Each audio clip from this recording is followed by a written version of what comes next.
thamani yangu mimi, kwanza kunireduce mimi kwamba nasubiri kuteuliwa, Lema amenikosea. Amenikosea sana. Mimi niligombea ubunge hapa mwaka 2005 nikashindwa. Sikuomba kiidhini ya mtu yoyote. Kuna wengine hata Chadema au upinzani ulikuwa hawapo. Mimi nilikuwa napita kwenye ukurasa wa Instagram na yule uliniambia bwana, mimi niliona ametweet. Yes. Ngoja nifungue hapa kidogo nione kile ambacho rafiki yako Lema ana kabisa hapa.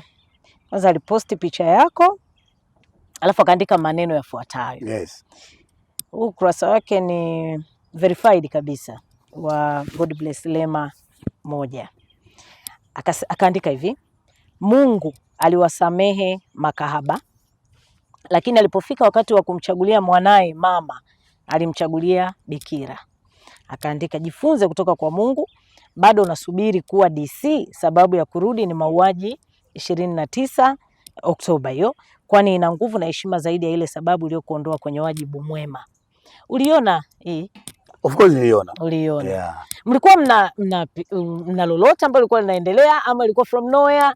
Lema kamkumbuka kwa kweli from nowhere. Nikakuta kuna tweet, nikakuta watu wengine wananipigia, naona Lema amekupigia hapa. Kuna watu wengi walinipigia asubuhi, wengine wanasema Msigwa inaonekana unataka kuondoka. Wengine wanasema Lema amesema hivi. Wengine wananipigia wengi, wengine wanamshambulia Lema, analopoka, wengine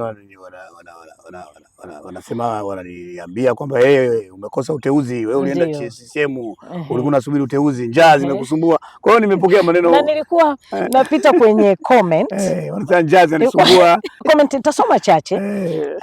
Mmoja akasema hivi, Lema, haya maneno unatoaga wapi? Mwingine akasema tamaa na heshima vikai sehemu moja. Mwingine ukishinda njaa umeyashinda mengi ya dunia. Lakini naitafuta moja ambayo hiyo ilinifanya nicheke. Akasema alikutaja kwamba bado hawajachelewa, unaweza ukapona. Alafu akasema Yeriko, okay hapa. Akasema mpigie simu uongee naye. Huyu mtu bado anaweza simama na akasaidia chama. Ila Yeriko hata akitaka kurudi asipokelewe kamwe. Kwamba yeye aliona wewe bado una nafasi, lakini kwa upande wa Yeriko yeye aliona anaona mimi na nafasi ya kwenda yani bado wakikuwahi mambo yanaweza kuwa mazuri.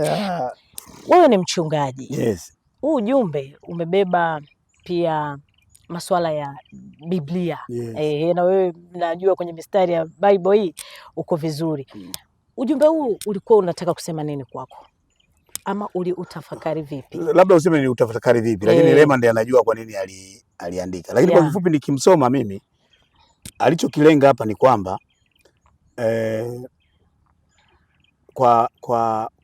kwa Mungu kumchagua, yani Mungu akuchagua kila mwanamke, alihakikisha amemchagua bikira. Sasa alikuwa na maana kwamba hata rais hachagui hovyo hovyo, anachagua watu wake. Kwa maana kwamba wewe kama Msigwa huna nafasi ya kufanya nini? Usiendelee kusubiri UDC. Yaani kama hauko nyumbani. Yani mimi ni intruder. Kwa hiyo nisisubiri kuteuliwa. My value. Na nilisema kabisa kwamba yeye ni rafiki yangu. Na hili niwaambie watu wote wanaonisikiliza. Thamani yangu mimi, kwanza kunireduce mimi kwamba nasubiri kuteuliwa, Lema amenikosea. Amenikosea sana. Mimi niligombea ubunge hapa mwaka 2005 nikashindwa.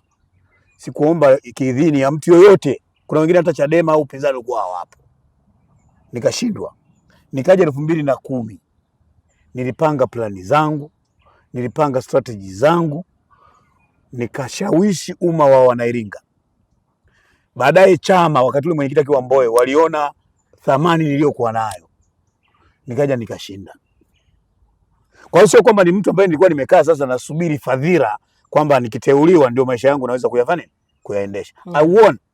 Katika mazingira yale magumu kabisa, nilipanga timu. Nyinyi wakina Neema ni mashahidi hapa Iringa. Nikipanga timu nikashinda. Na sikushinda tu, nilipoingia bungeni sikuwa mbunge mbabaifu. Nilikuwa kati ya wabunge bora na nilikuwa nimeapa kwamba nataka niwe mbunge kati ya wabunge bora, and I did my job. Nilifanya kazi yangu vizuri, sikuteuliwa. Niliwawakilisha wananchi, nilishauri serikali, nilikemea kwa sababu ya thamani niliyokuwa nayo. Kwa mantiki hiyo niliupa hadhi ubunge mimi kwa thamani nilionayo. Mwaka 2010 kwa kazi kubwa niliyofanya bungeni, wananchi wa Iringa tena wakanirejesha. Si kwa sababu nilikuwa nasubiri fadhila za kuteuliwa, walinirejesha kwa sababu ya kazi niliyoifanya na thamani walioiona kwangu. Na ninasema mbele za Mungu, hata 2020 nilishinda, ila sikutanga na siasa asipopata platform anasizi kuwa mwanasiasa. Sasa mimi nimekuwa mwanasiasa kwa muda mrefu, lakini kipindi hiki chote tunachoona nimekaa kimya kimenisaidia kureflect, kujifunza. Kama nilivyosema, nimepata advantage ya kujua siasa ya CCM, nimejua siasa ya Chadema. Ndio. Kusema furaha, samaki anaona raha akiwa kwenye maji, ukimtoa nje ya maji anakosa pumzi. Kwa hiyo mimi kama Msigwa, to be honest, ukinitoa nje ya kuwa mwanasiasa, kuwa politician, unakosa pumzi. Na sasa ni kama umekosa pumzi. Siwezi kusema kilikuwa kipindi cha kujifunza vile vile. Kukaa kimya ni kipindi cha kujifunza. Lakini nisipokuwa kwenye maji nitakuwa kama samaki nje ya maji. Kwa hiyo tafsiri yake ndani ya sisi umekosa maji. Ni kama unaelekea kukata pumzi. Tofauti ya upinzani na CCM. Upande wa CCM unatambulika, kwanza lazima uwe na cheo. Uwe mwenyekiti wa vijana, sijui mwenyekiti wa wazazi, mwenyekiti wa kata, uwe mbunge, uwe na cheo.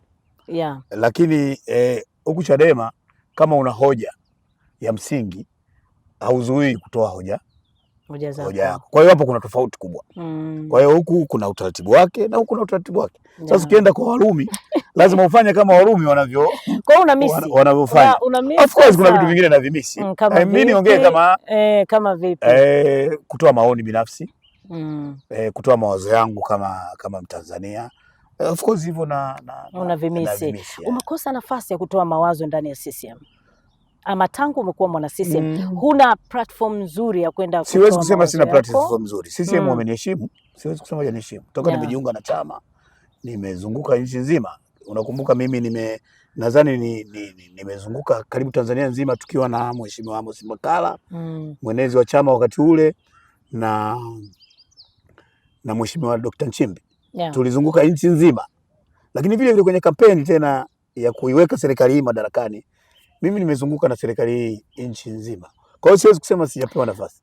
Nimesema katika vyama hivi viwili, Chama cha Mapinduzi kina utaratibu wake na nilikotoka kulikuwa na utaratibu wake.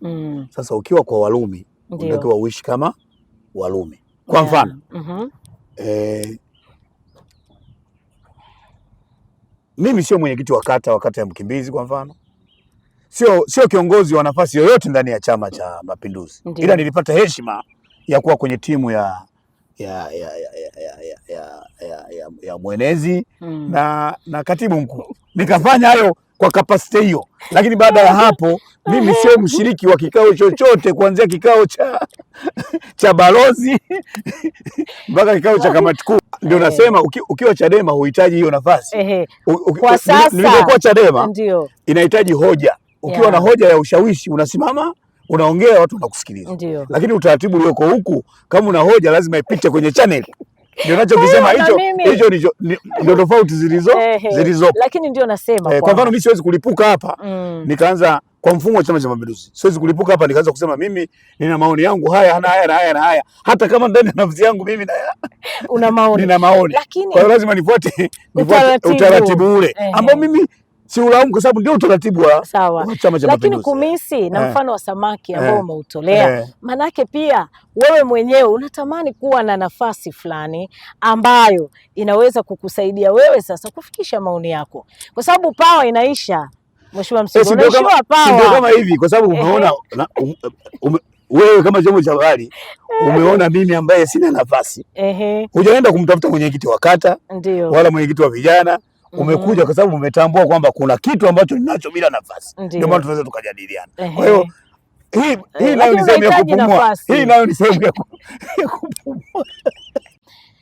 Tulipofanya mahojiano ya mwisho, Mchungaji Msigwa hapa, ulizungumza kwamba ulikuwa kidogo busy, mambo yalikuwa mengi, lakini ukasema utatafuta nafasi ya kwenda kumtembelea Lissu ulipata nafasi hiyo, na hapa umesema ni rafiki yangu, kati ya marafiki ni zaidi ya ndugu yangu, ni zaidi ya rafiki, ni zaidi ya ndugu, ni zaidi ya rafiki.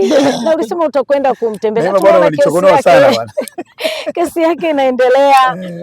Umepata nafasi ya kwenda kumuona rafiki yako? Kwa kweli nikiri mbele ya umma, sijapata nafasi ya kwenda.